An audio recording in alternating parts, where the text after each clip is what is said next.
Сиромаштија, семејно насилство, политички злоупотреби, ова се најчестите форми на злоупотреби на децата во Македонија, покажува најновиот извештај на невладината Медјаши.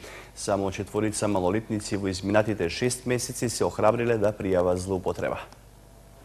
Околу 40 малолетници за време на изборите биле користени за политички цели. НСОС телефонот на Медјаши стигнала анонимна дојава дека децата присуствувале на митинзи и делеле пропаганден материјал.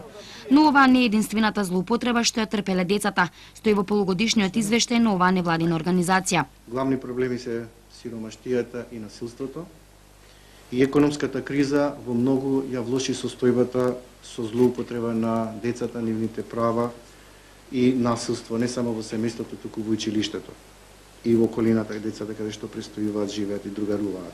Во изминатава година во извештајот на Медјаши се регистрирани 195 случаи на деца жртви. Само 4 собрале храброст да се јават на СОС телефонот и да пријават злоупотреба. Најчесто трпеле психичко и физичко насилство од родителите. За оваа половина од годината имавме еден случај на дете избегано од дома како резултат на жртва на семејно насилство.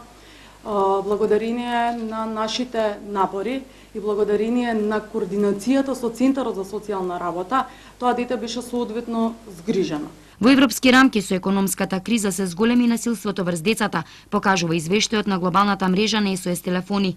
На линиите за помош на деца биле примени 58 милиони повици во изминативе 10 години. Со 138.000 фунти